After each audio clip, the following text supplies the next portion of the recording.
នេះគឺអក្សរ B ធំនេះគឺ B តូចយើងនឹងទៅទាំងអស់គ្នា B sound បាទ B sound បាទនេះគឺ how to write របៀបនៅក្នុងការសរសេរអញ្ចឹងយើងមើលទាំងអស់គ្នា number 1 បាទ number 2 តមក number 3 អញ្ចឹងណាតណាម្ដងទៀត 1 អានេះពីលើចុះក្រោមមួយមក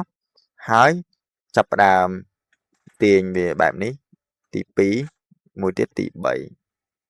ហើយអក្សរ B តូច small b ហ្នឹងគឺស្រួលដែរគឺ1បាទ2ឃើញទេអញ្ចឹង basketball ឃើញទេផ្ដើមដោយសំឡេងអក្សរ basketball basketball បាទ words to learn អានេះគឺជាពាក្យដែលយើងអាចរៀនបានហើយត្រូវចាំពាក្យទាំងអស់ហ្នឹង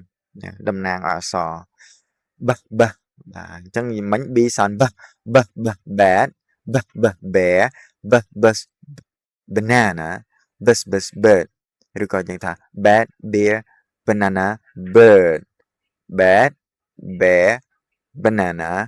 bird bad bear banana bird អានេះគេមានជាទូទៅគេមានគេហៅថាចម្រៀងនៃអក្សរនីមួយៗណាប៉ុន្តែខ្ញុំមិនអនុញ្ញាតដាក់វាមកទេខ្លាចជាប់ copyright ប៉ុន្តែខ្ញុំអាចច្រៀងឲ្យបាន bad bad ចឹងណាបងប្អូនរៀនច្រៀងទៅអត់អីទេអាហ្នឹងគឺរៀនបញ្ចេញសលេងផងអញ្ចឹងខ្ញុំច្រៀងអក្សរ A ខ្ញុំត្រឡប់ទៅអក្សរ A ផ្លេត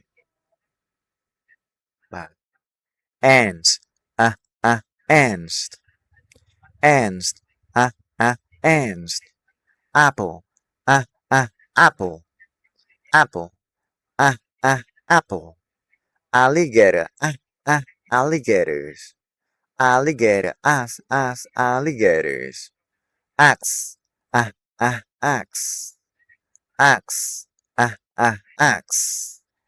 and apple alligator axe and apple alligator axe and apple alligator axe and apple alligator axe អញ្ចឹង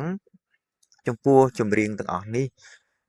ដោយសារខ្ញុំមិនដាក់ YouTube ឲ្យបងប្អូនមើលទេដោយសារខ្លាចជាប់ copyright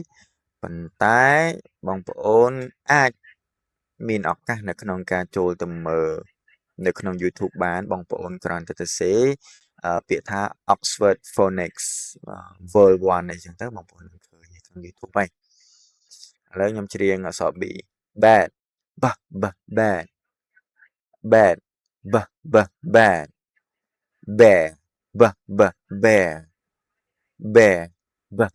bear banana banana banana bird bird bad bear banana bird bad bear banana bird អញ្ចឹងយើងច្រៀងឲ្យបាន4ដងមកអញ្ចឹងមូលហេតុដែលគេដាក់ចម្រៀងនឹងមកគឺដើម្បីឲ្យបងប្អូនអាចនៅក្នុងការចងចាំសំឡេងនៃអក្សរហ្នឹងវាបានល្អហើយមួយទៀតសម្រាប់បងដែលដែលរៀនហ្នឹងក៏អាចច្រៀងបានដូចគ្នាដែរហើយកាលណាតែយើងរៀនច្រៀងទៅគឺធ្វើឲ្យសំឡេងការបញ្ចេញសំឡេងហ្នឹងកាន់តែល្អដែរអញ្ចឹងណាភាគច្រើនការរៀនសូត្រក្តីឬក៏ការធ្វើឲ្យក្តីបើសិនជាយើងលះបង់ភាពខ្មាស់អៀនបានអាហ្នឹងគឺយើងអាចរៀនចេះបានលឿនឥឡូវយើងមកមើល the letter B positions គឺកន្លែងដែលអក្សរ B តែងតែនៅអញ្ចឹងវាមានដូចគ្នា beginning middle and the ends at the end ហ្នឹងគឺក៏មានដែរខាងដើមកណ្ដាលហើយនឹងខាងចុងអញ្ចឹងខាងដើមវាមានអីគេខ្លះ very common គឺជាទូទៅពេញនិយមមាន bad ពជាវណា blue បាទពណ៌ខៀវ the middle inside syllable វានៅក្នុងព្យាង្គណាអញ្ចឹងឥឡូវយើងមើល robot អានេះប្រហែលជាឈ្មោះទេ cabin អីចឹងណាគឺនៅកណ្ដាល often silence កាលណាដែលអក្សរ B នេះវានៅខាងចុង ភាគច្រើនគឺបាទញឹកញាប់ដែរគឺអត់មានសំឡេងទេប៉ុន្តែពាក្យខ្លះមានពាក្យខ្លះអត់អញ្ចឹងណាដូចជា climb climb climb អញ្ចឹងកន្លែងនេះ climb នេះគឺឃើញទេវាអត់មានសំឡេងទេអក្សរបឹសទេ climb អញ្ចឹងណាអញ្ចឹងអានេះ rap នេះគឺអត់អីទេអាចធម្មតាបាទគ្រាន់តែថាវានៅខាងចុងតែប៉ុណ្្នឹងណា